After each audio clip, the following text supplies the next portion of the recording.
মালয়েশিয়াগামী সাধারণ শ্রমিকদের স্বপ্নকে পুঁজি করে যারা ছিনিমিনি খেলেছে তাদের বিরুদ্ধে এবার কঠোর অবস্থানে দুর্নীতি দমন কমিশন বা দুদক। বিগত বছরগুলোতে সাধারণ মানুষের প্রায় ৮,০০০ কোটি টাকা হাতিয়ে নেয়া এই বিশাল সিন্ডিকেটের বিরুদ্ধে দুদক এবার রীতিমতো যুদ্ধ ঘোষণা করেছে।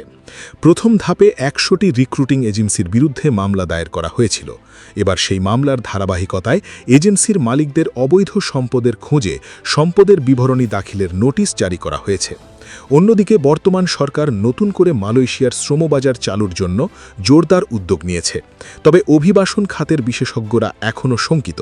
তারা মনে করছেন পুরনো সিন্ডিকেটের কালো ছায়া এখনও পুরোপুরি দূর হয়নি এবং যে কোনো সময় তারা নতুন রূপে ফিরে আসতে পারে। বিগত ৪ বছরে এই অসাধু সিন্ডিকেট মালয়েশিয়ার যেতে ইচ্ছুক সাধারণ বাংলাদেশি শ্রমিকদের পকেট কেটে অতিরিক্ত প্রায় ৮,০০০ কোটি টাকা হাতিয়ে নিয়েছে। এই বিপুল পরিমাণ অর্থ সাধারণ মানুষের রক্ত ঘামে অর্জিত। গ্রামের সহজ সরল মানুষগুলো বিদেশে গিয়ে পরিবারের মুখে হাসি ফোটানোর আশায় নিজেদের ভিটেমাটি বিক্রি করে, আত্মীয় স্বজনের কাছ থেকে ধার দেনা করে অথবা চড়া সুলে ব্যাংক বা এনজিও থেকে ঋণ নিয়ে এই টাকা জোগাড় করেছিলেন। কিন্তু সিন্ডিকেটের কারণে তাদের সেই স্বপ্ন দুঃস্বপ্নে পরিণত হয়েছে। বাংলাদেশি কর্মীদের কাছে মালয়েশিয়া বরাবরই একটি চিরচেনা এবং অত্যন্ত নির্ভরযোগ্য গন্তব্য। কর্মসংস্থানের আশায় এবং একটু উন্নত জীবনের স্বপ্নে প্রতি বছর লাখ লাখ যুবক দেশটিতে পাড়ি জমাতে চান। কিন্তু তাদের এই আস্থাকে এবং বিদেশ যাওয়ার মরিয়া ইচ্ছাকে পুঁজি করেই সিন্ডিকেট বাণিজ্যে মেতে ওঠে এক বিরাট অসাধু চক্র। এর সঙ্গে সরাসরি জড়িত ছিল দেশের অন্তত ১০০টি রিক্রুটিং এজেন্সি। এই এজেন্সিগুলো সাধারণ শ্রমিকদের সর্বস্বান্ত করেছে অত্যন্ত নির্মমভাবে। তারা এমন এক কৃত্রিম সংকট তৈরি করেছিল যার ফলে বাধ্য হয়ে কর্মীরা কয়েক গুণ বেশি টাকা দিতে বাধ্য হয়েছেন।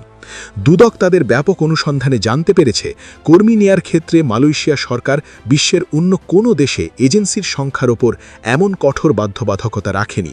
নেপাল, কম্বোডিয়া বা ইন্দোনেশিয়ার মতো দেশগুলো থেকে কর্মী নেয়ার ক্ষেত্রে বাজার সবার জন্য উন্মুক্ত রাখা হয়েছিল, কিন্তু শুধুমাত্র বাংলাদেশের ক্ষেত্রে বিষয়টিকে একটি বিশেষ কাঠামোর ভেতরে এনে গুটি কয়েক এজেন্সির মাধ্যমে নিয়ন্ত্রণ করা হয়েছে।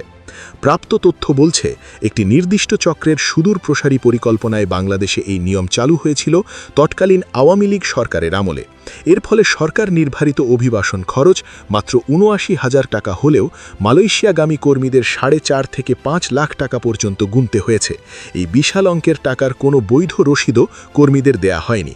দুদক কর্মকর্তারা বলছেন ২০২১ সাল থেকে ২০২৪ সাল পর্যন্ত এই ৪ বছরে চক্রটি সাধারণ শ্রমিকদের পকেট থেকে অতিরিক্ত প্রায় ৮,০০০ কোটি টাকা হাতিয়ে নিয়েছে এবং এই টাকার একটি বড় অংশ হুন্ডির মাধ্যমে বিদেশে পাচার করা হয়েছে বলে সন্দেহ করা হচ্ছে। এই ভয়ঙ্কর সিন্ডিকেটের হোতা হিসেবে যাদের নাম উঠে এসেছে তারা হলেন ক্যাথারসিসি ইন্টারন্যাশনালের রুহুল আমিন স্বপন, বায়রার সাবেক সভাপতি বেনজির আহমেদ, সাবেক অর্থমন্ত্রী আ.হ.ম. মুস্তফা কামাল, সাবেক সংসদ সদস্য নিজামুদ্দিন হাজারি সহ আরও বেশ কয়েকজন প্রভাবশালী ব্যক্তি। এই প্রভাবশালী ব্যক্তিদের সরাসরি সংশ্লিষ্টতা থাকা ১০০টি এজেন্সির ২৩২ জনের বিরুদ্ধে ইতিমধ্যে মামলা করেছে দুদক। এবার এই ২৩২ জনের দেশ ও বিদেশের সম্পদের খোঁজে নোটিশ জারি করল সংস্থাটি। তাদের ব্যাংক হিসাব, স্থাবর ও অস্থাবর সম্পত্তি এবং বেনামে থাকা সম্পদের যাবতীয় তথ্য তলব করা হয়েছে। দুদকের উপপরিচালক আক্তারুল ইসলাম এই বিষয়ে গণমাধ্যমকে জানিয়েছেন যে তদন্তকারী কর্মকর্তারা তাদের তদন্ত অত্যন্ত সুচারুভাবে চালিয়ে যাচ্ছেন। যাদের বিরুদ্ধে অভিযোগ উঠেছে সেই সংশ্লিষ্ট ব্যক্তিদের সম্পদ বিবরণী দাখিলের আইনি প্রয়োজন রয়েছে।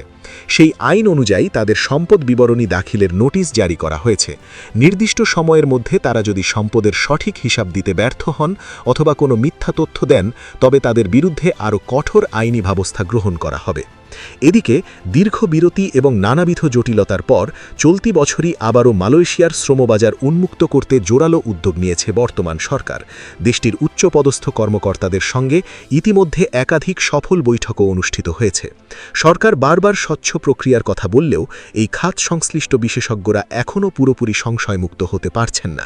তারা মনে করছেন যে গোড়ায় গলদ রয়ে গেছে তা দূর না করলে আবারও সাধারণ কর্মীরা প্রতারিত হবেন। ওয়ারবি ডেভেলপমেন্ট ফাউন্ডেশনের পরিচালক জাসিয়া খাতুন এই বিষয়ে তার গভীর উদ্বেগ ও মতামত ব্যক্ত করেছেন। তিনি বলেন, খাতটি এখনও পুরোপুরি সিন্ডিকেট মুক্ত হয়েছে বলে আমরা দেখছি না। অভিবাসন প্রক্রিয়াকে যদি প্রকৃত অর্থে স্বচ্ছ করতে হয় তবে প্রথমেই এটিকে সম্পূর্ণভাবে সিন্ডিকেট মুক্ত করতে হবে। তা না হলে রিক্রুটমেন্ট প্রক্রিয়ায় কোনোভাবেই স্বচ্ছতা আসবে না। তিনি জোর দিয়ে বলেন, এই সিন্ডিকেটের সঙ্গে যারা অতীতে জড়িত ছিল তাদের দৃষ্টান্তমূলক শাস্তির আওতায় আনা হোক, যাতে ভবিষ্যতে কেউ এমন জঘন্য অপরাধ করার সাহস না পায়। অন্যদিকে রিক্রুটিং এজেন্সি সংশ্লিষ্ট সাধারণ মালিকদের দাবি, হাতে গোনা কিছু দুর্নীতিবাজ এজেন্সির কারণেই বারবার বাংলাদেশি শ্রমিকদের জন্য মালয়েশিয়ার দুয়ার বন্ধ হয়েছে। এর ফলে যারা সৎভাবে ব্যবসা করতে চান তারাও ব্যাপকভাবে ক্ষতিগ্রস্ত হচ্ছেন এবং আন্তর্জাতিক পরিমণ্ডলে বাংলাদেশের সুনাম ক্ষুণ্ণ হচ্ছে।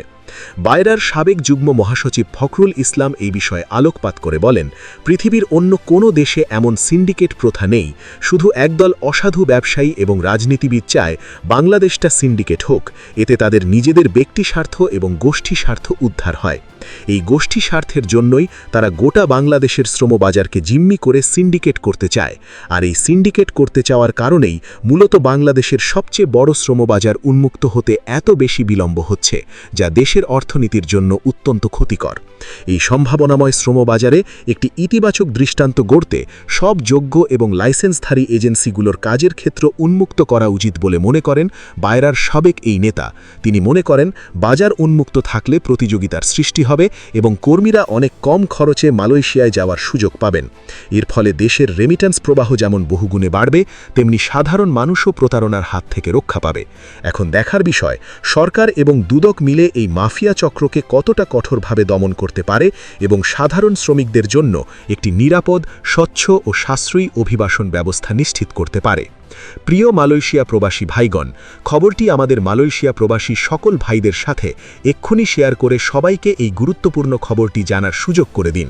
আর আপনি যদি আমাদের এই চ্যানেলে নতুন হয়ে থাকেন তাহলে এক্ষুনি আমাদের চ্যানেলটিকে সাবস্ক্রাইব করুন মালয়েশিয়ার সকল গুরুত্বপূর্ণ খবরাখবর সবার আগে পাওয়ার জন্য।